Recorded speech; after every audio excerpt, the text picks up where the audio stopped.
Boa tarde. O Supremo Tribunal Federal e o Conselho Nacional de Justiça estão sob nova direção.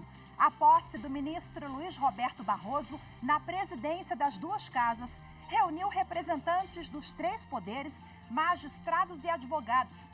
O novo presidente defendeu a criação de consensos visando o desenvolvimento e a consolidação da democracia brasileira. Eu sou Rafaela Vivas e a posse no Supremo Tribunal Federal é um dos destaques do dia. Agora vamos aos demais. No discurso de posse, o presidente do Supremo e do CNJ, Luiz Roberto Barroso, destacou os três eixos de atuação da sua gestão: conteúdo, comunicação e relacionamento. Ministros do STF prestam homenagens ao novo presidente da Corte. E ainda o balanço da Operação Mata Atlântica em Pé, realizada pelo Ministério Público do Paraná.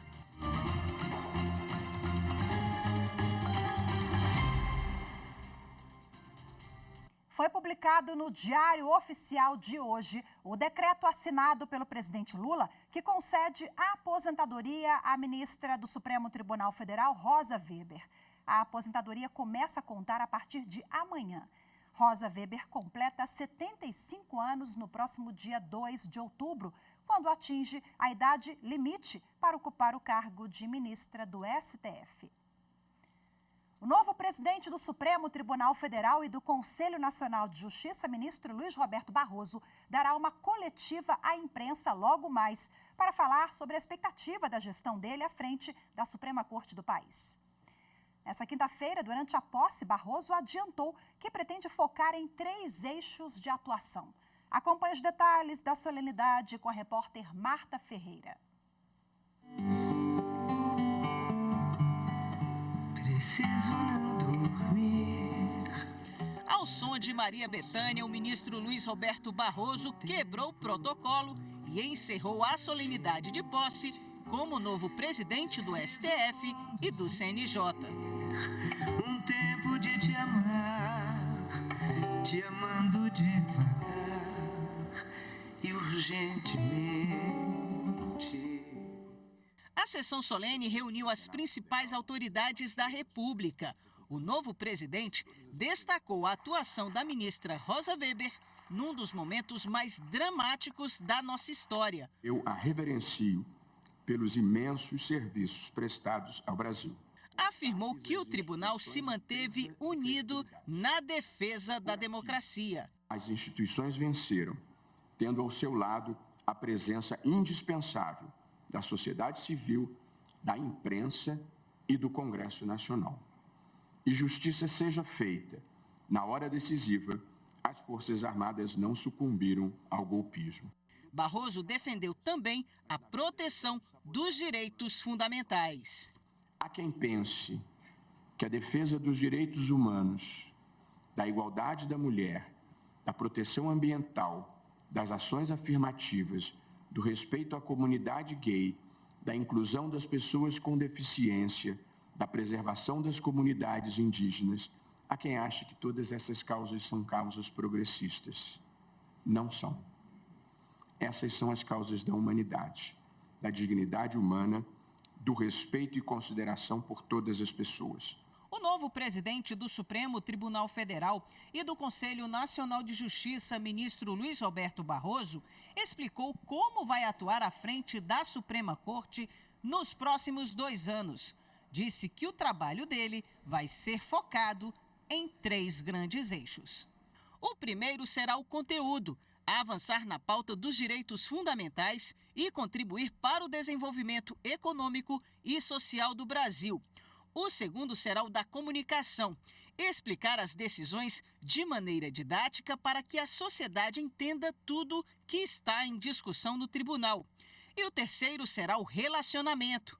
Depois da solenidade de posse, o presidente ministro Luiz Roberto Barroso e o vice-ministro Edson Fachin receberam os cumprimentos no Salão Branco do Supremo Tribunal Federal. E lembrando que a primeira entrevista coletiva do novo presidente do Supremo Tribunal Federal você pode conferir aqui na TV Justiça e também pela Rádio Justiça a partir das 3 horas da tarde. Transmissão conosco aqui. A trajetória profissional e o olhar atento de Luiz Roberto Barroso para temas de interesse do país foram destacados pelos demais ministros da Suprema Corte. Anderson Arcoverde tem os detalhes. O vice-presidente do STF, ministro Edson Fachin, disse que com olhar fraterno e plural, Barroso reúne em si firmeza e sensibilidade para mirar além de suas próprias fronteiras. O decano da Corte, ministro Gilmar Mendes, enalteceu que, neste momento da República, o Brasil tem a seu serviço, em posição de liderança, uma pessoa com inexcedível conhecimento jurídico e capacidade de refletir com profundidade sobre o nosso projeto de nação. A ministra Carmen Lúcia disse que a chegada de Barroso à presidência do STF enaltece a magistratura nacional, enriquece a experiência constitucional brasileira e demonstra a qualidade exponencial de um cidadão a serviço do Brasil. O ministro Dias Toffoli ressaltou a larga experiência acadêmica e internacional de Barroso e disse que ela permitirá um forte intercâmbio da Suprema Corte brasileira com os sistemas de justiça e estrangeiros a fim de conhecer experiências e práticas de sucesso. O ministro Luiz Fux disse que o novo presidente do STF é admirado por sua competência, probidade e excelência no exercício da advocacia e das funções públicas a que se dedicou. A ministra Rosa Weber disse ter certeza de que Barroso impulsionará a Suprema Corte com seu dinamismo indefectível e sua competência incomparável no cumprimento da missão institucional, com enormes ganhos para o Brasil e para toda a sociedade.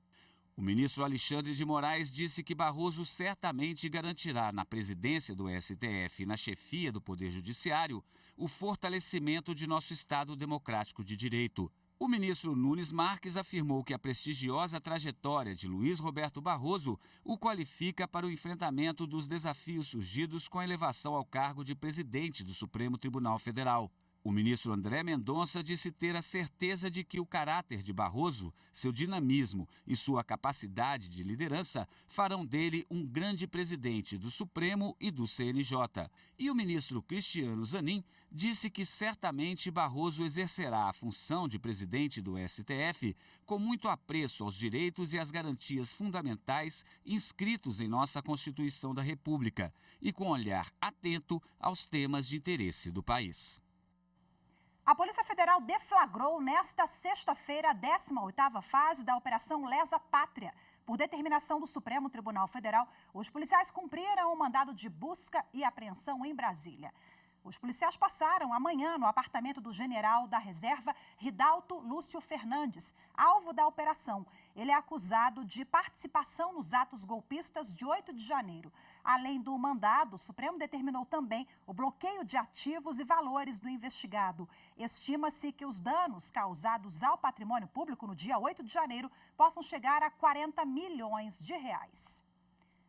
A seguir, o balanço da Operação Mata Atlântica em Pé, realizada pelo Ministério Público do Paraná. Vamos conversar ao vivo no estúdio com o promotor de Justiça do Paraná, Alexandre Gaio. Eu volto já, fique com a gente.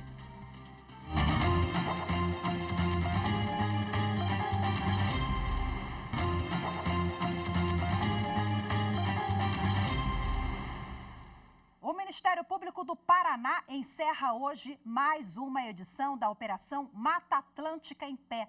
A iniciativa busca combater o desmatamento e recuperar áreas degradadas desse bioma do país.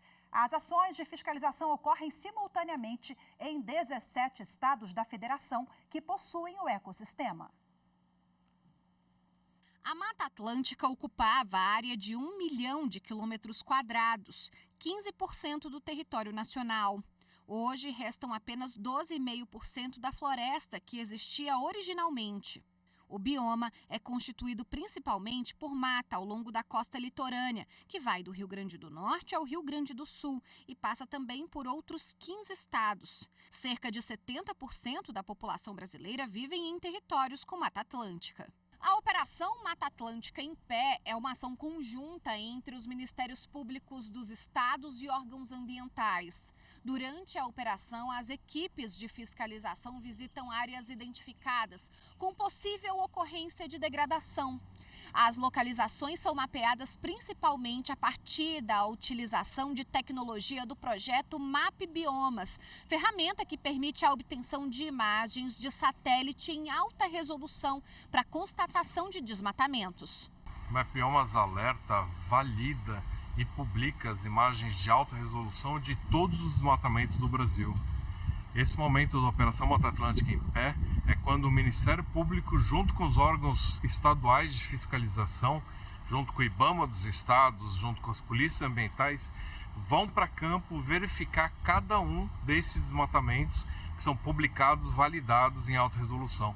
Então é super importante porque a gente tem uma real utilização dos dados que são públicos, abertos e gratuitos e fazem sentido quando são utilizados para fiscalização, para coibir financiamento rural em propriedades que têm desmatamento ilegal. Então é uma garantia de que esses dados estão sendo utilizados pela sociedade para reduzir o desmatamento ilegal dentro da Mata Atlântica em especial. Quando detectados os crimes ambientais, os responsáveis são autuados e podem responder judicialmente nas esferas civil e criminal, além de estarem sujeitos às sanções administrativas relacionadas aos registros das propriedades rurais. No ano passado, a Operação Mata Atlântica em Pé identificou quase 12 mil hectares de vegetação desmatada em todo o país, alcançando um montante de 52 milhões de reais em multas aplicadas. E agora, para a gente falar sobre o balanço da operação, eu converso ao vivo de forma remota com o promotor de Justiça do Paraná, Alexandre Gaio, que é coordenador nacional da Operação Mata Atlântica em Pé. Seja bem-vindo, boa tarde, muito obrigada pela participação do senhor. Eu sei que os senhores vão adiantar em live daqui a pouquinho um balanço da operação, né? Mas, por gentileza, aqui no Jornal da Justiça, já coloca para a gente quais os resultados dessa operação, promotor. A Operação Mata Atlântica em Pé chega na 6ª edição nacional, abrangendo os 17 estados da federação abrangidos pelo bioma Mata Atlântica. E nesse ano, nós conseguimos alcançar em apenas 10 dias de operação cerca de 15 mil hectares de desmatamento de Mata Atlântica confirmados por meio dessa força-tarefa de fiscalização. São, então, órgãos ambientais estaduais, IBAMA, polícias ambientais, com os ministérios públicos de cada um dos 17 estados da federação, trabalhando juntos para confirmar esses desmatamentos e para iniciar um processo e aí de responsabilização administrativa dos infratores, em especial embargando essas áreas que foram ilegalmente desmatadas e buscando aí um processo de início de recuperação ambiental dessas áreas, sem prejuízo das medidas de responsabilização civil e criminal. Em comparação com outras operações ou anos anteriores, já é possível adiantar se esse desmatamento aumentou ou se tivemos um freio? Então, nós temos mantido, infelizmente, um índice de desmatamento na Mata Atlântica muito alto, considerando que a Mata Atlântica sobrevive em apenas 12% da sua vegetação original em bom estado de conservação. E aí nós temos cerca de 30 mil hectares por ano que são desmatados ilegalmente, de modo não autorizado, né?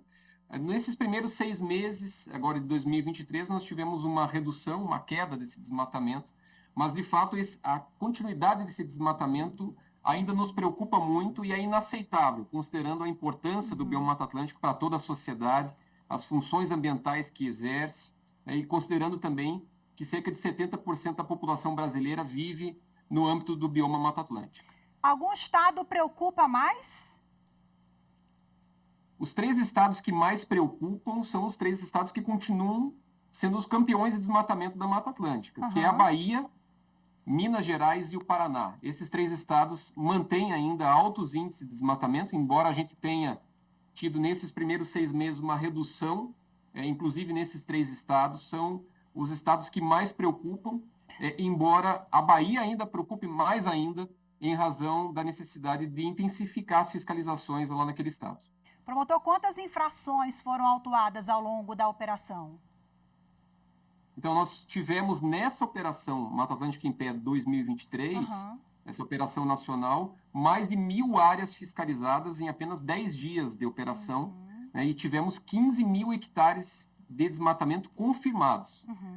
Em relação aos valores das multas, ainda estão sendo contabilizadas, né, mas certamente alcançará a quantia parecida com a dos anos anteriores. Foi uma operação conjunta, né? Ministério Público, outros atores envolvidos. Eu queria que o senhor falasse sobre a importância desse trabalho conjunto, né? Porque a gente precisa avançar, temos inúmeros gargalos e esse apoio, né, de todos os atores e outras esferas também é fundamental para que a gente avance nesse aspecto, né, promotor? O bioma Mata Atlântica, ele é o bioma mais fiscalizado no Brasil e talvez o mais fiscalizado no mundo. Então, essa iniciativa ela é fundamental para consolidar uma cultura de fiscalização e uma cultura de resposta ao ilícito ambiental. O infrator precisa saber, a sociedade precisa saber que quem desmata ilegalmente receberá uma resposta do Estado.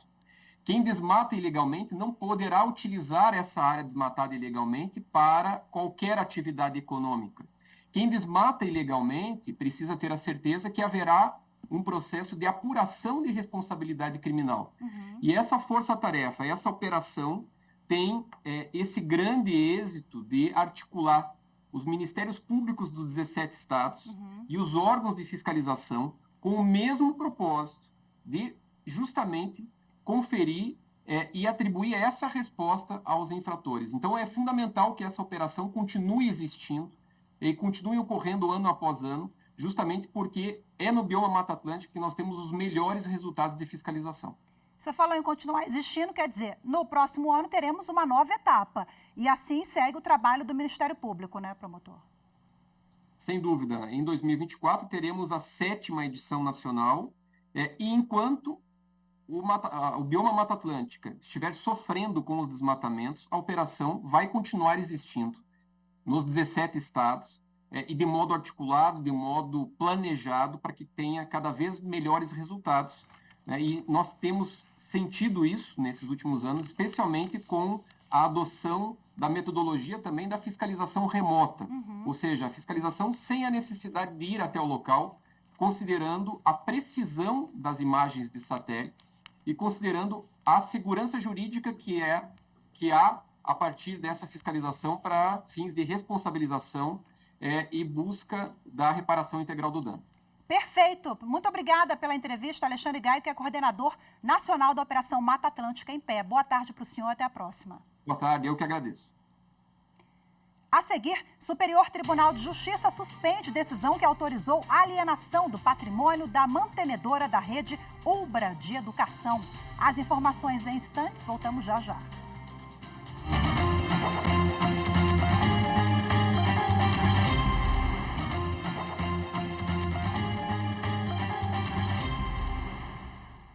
A terceira turma do Tribunal Superior do Trabalho condenou a Digisec, Certificação Digital Microempresa de Goiânia, a pagar diferenças salariais a uma auxiliar administrativa que recebia menos que o salário mínimo. Segundo o colegiado, a remuneração pode até variar de acordo com a quantidade de horas trabalhadas ou de unidades produzidas, mas não pode ser inferior ao valor do salário mínimo mensal. A reportagem é de Anderson Arcoverde. Não, Anderson Conrado é o repórter. Confira. A profissional atendia advogados de Anápolis que contratavam a certificação digital fornecida pela empresa. Na reclamação trabalhista, a trabalhadora contou que foi contratada em 2017 com remuneração por hora e jornada semanal de 44 horas. Isso resultaria numa remuneração de R$ 1.174. Mas ela só recebia entre R$ 300 e R$ 500 mensais. A empresa em defesa alegou que ela tinha vínculo de emprego com a Caixa de Assistência dos Advogados de Goiás e ficava à sua disposição apenas 1 hora por dia, quando atuava como agente de registro. O Tribunal Regional do Trabalho da 18ª Região em Goiás manteve a sentença que negou o pedido de diferenças salariais. Para o TRT, o valor do salário mínimo não deveria ser tomado em caráter absoluto e inflexível, uma vez que a trabalhadora ficava à disposição do empregador apenas algumas horas por dia.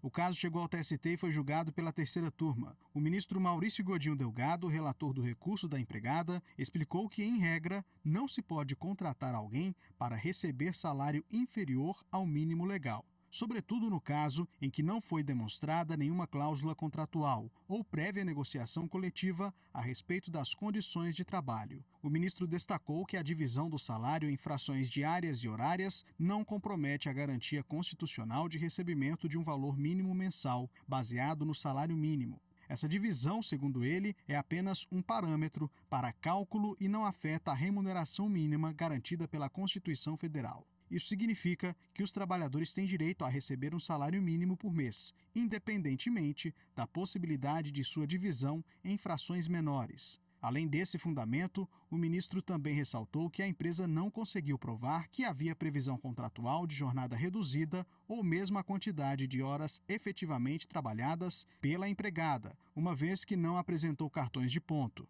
A decisão foi unânime e não cabe mais recurso. A presidente do Superior Tribunal de Justiça, ministra Maria Tereza de Assis Moura, suspendeu a decisão que autorizou a alienação do patrimônio da mantenedora da rede Ubra de Educação. Mais detalhes com Jéssica Castro.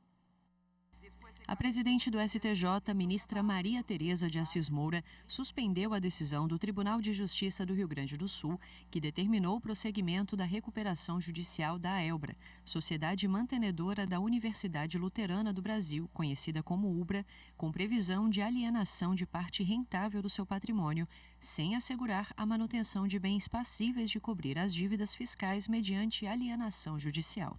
De acordo com o pedido de suspensão submetido ao STJ pela União, em 2018, quando já acumulava passivo fiscal de quase 6 bilhões de reais e passivo trabalhista superior a 600 milhões, fora dívidas bilionárias com outros credores, a AELBRA teria sido transformada de associação em sociedade anônima, com capital social de apenas 5 mil reais, tendo em seguida ingressado com pedido de recuperação judicial.